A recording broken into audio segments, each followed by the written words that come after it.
दिल्ली के शराब घोटाले में मुख्यमंत्री अरविंद केजरीवाल आज फिर से ईडी के सामने पेश नहीं होंगे और ईडी के छठे समन पर भी सीएम ने पेशी से इनकार कर दिया है।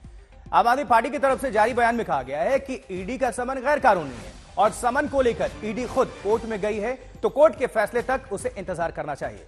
आम आदमी पार्टी ने कहा है कि ईडी बार बार समन भेज रही है जबकि उसे अदालती फैसले की प्रतीक्षा करनी चाहिए। समन का लिखित में जवाब दे सकते हैं केजरीवाल।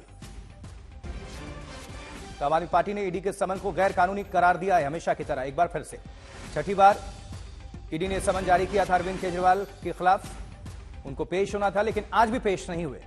उनकी पार्टी कह रही है कि आपका बयान क्या है। देखिए, ईडी का समन गैर कानूनी है। ईडी के छठे समन पर आम आदमी पार्टी की तरफ से बयान है। कहते हैं समन की वैधता का मामला कोर्ट में है, कोर्ट का इंतजार करना चाहिए। ईडी खुद कोर्ट गई है। चलिए अब रुक करेंगे पंकज जैन का। हमारे साथ हमारे संवाददाता जुड़ चुके हैं। पंकज, एक बार फिर से समन ईडी की तरफ से, लेकिन हमेशा की तरह केजरीवाल पेश नहीं हुए। क्या कुछ कहना है आम आदमी पार्टी का, क्या कह रही है?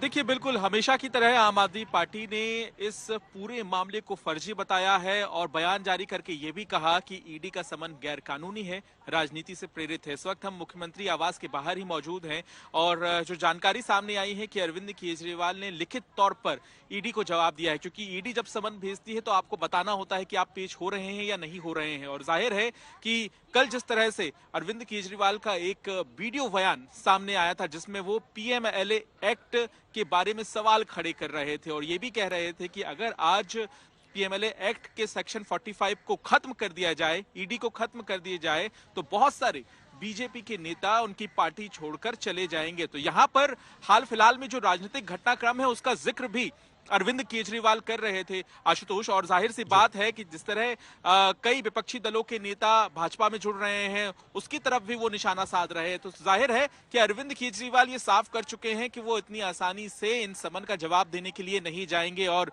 पहले ही वो विधानसभा में जब भाषण दे रहे थे उस दौरान भी उन्होंने ये साफ कर दिया था कि वो केंद्र सरकार की एजेंसियों और बीजेपी से टक्कर लेने के लिए तैयार है। तो लोकसभा चुनाव से पहले ये बहुत अहम हो जाएगा।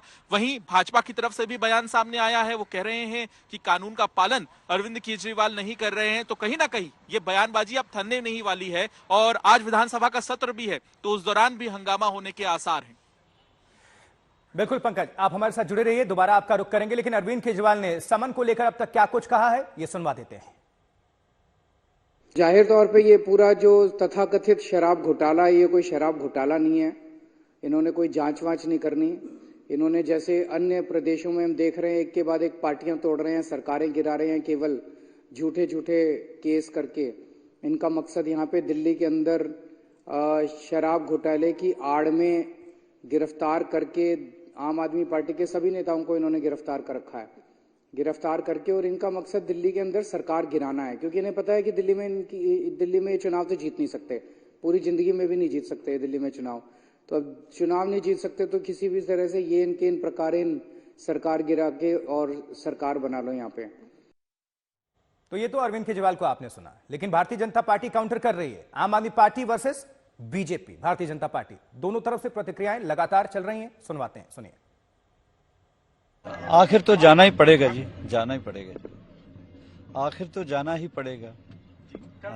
कोशिश ये करनी चाहिए पेश हो जाए, कोई बात नहीं। अगर कोई सच्चा बंदा है उसको पेश होना चाहिए। कि भारतीय जनता पार्टी किस प्रकार से देश में तोड़फोड़ की राजनीति कर रही है, खरीद फरोख्त की राजनीति कर रही है, ईडी और सीबीआई के दम पे सरकार तोड़ने की कोशिश कर रही है। दिल्ली की विधानसभा में देश फिर देखेगा कि अरविंद केजरीवाल जी के विधायक ना बिके ना टूटे। वो मजबूती के साथ ईडी और सीबीआई के बाद भी, खरीद फरोख्त के बाद भी वो मजबूती के साथ खड़े हुए हैं। ना वो बिकने वाले हैं ना वो डरने वाले हैं।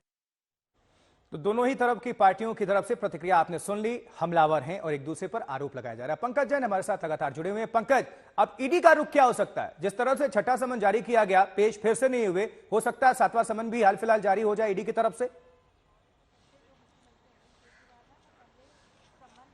देखिए, जब शनिवार को पेशी होनी थी अरविंद केजरीवाल की राउस एवेन्यू कोर्ट में और उससे ठीक पहले ही छठवां समन ईडी की तरफ से भेज दिया गया था सोमवार, यानी कि आज के लिए। लेकिन ये साफ हो गया था कि अरविंद केजरीवाल वीडियो कॉन्फ्रेंसिंग के जरिए राउस एवेन्यू कोर्ट में पेश होंगे। वो पेश हुए भी और उन्होंने कहा कि विधानसभा सत्र चल रहा है, विश्वास मत प्रस्ताव है, इस वजह से वो आज नहीं आ सकते हैं और अगली तारीख दी जाए 16 मार्च को। अब अरविंद केजरीवाल ने यह भरोसा जताया है कोर्ट को कि वो इस पूरे मामले में पेश होंगे। वहां पे ठीक है, ईडी अपना क्या पक्ष रखेगी, आम आदमी पार्टी सरकार अपनी क्या बात रखेगी, इस पर तो नजर रहेगी। लेकिन हाँ, इतना जरूर स्पष्ट हो गया है कि अब आने वाले दिनों में जी ईडी जो पंकज, है नजर वो बनाकर कानूनी रूप रखिए। से भी बहुत बहुत शुक्रिया आपका इस जानकारी के लिए।